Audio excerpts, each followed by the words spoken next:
आप सोचिए,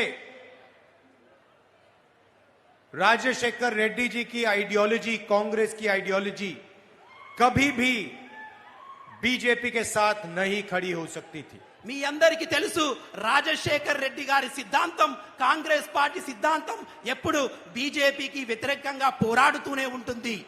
मगर जगन रेड्डी जी बीजेपी के खिलाफ कुछ नहीं कह पा रहे हैं। కానీ జగన్మోహన్ రెడ్డి గారు బీజేపీకి వ్యతిరేకంగా ఒక్క మాట కూడా అనడం లేదు. और सच्चाई है कि अगर जगन रेड्डी जी कहना भी चाहें वो नहीं कह सकते हैं। కానీ సత్యం ఏమిటంటే ఒకవేళ జగన్మోహన్ రెడ్డి గారు ఏమైనా అనాలనుకున్నా కూడా బీజేపీని ఒక్క మాట కూడా అనరు. क्योंकि भ्रष्टाचार के केस उन पर है। ఎందుకంటే చాలా అవినీతి ఆరోపణలు వారి మీద ఉన్నాయి. यही हालत चंद्रबाबू नायडू जी की है। ఇదే అలవాటు చంద్రబాబు నాయుడు గారికి కూడా ఉంది.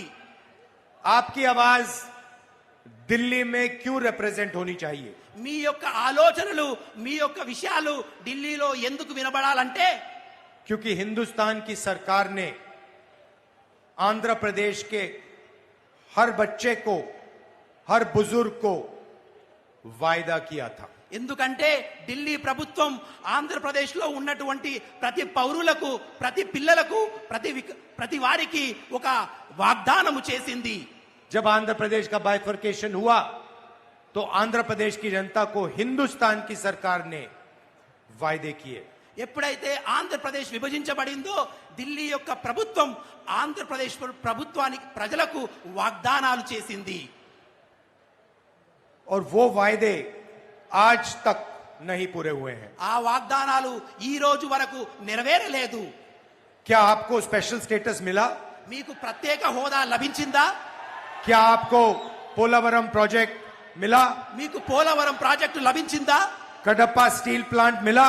Kadapa steel plant లభించిందా?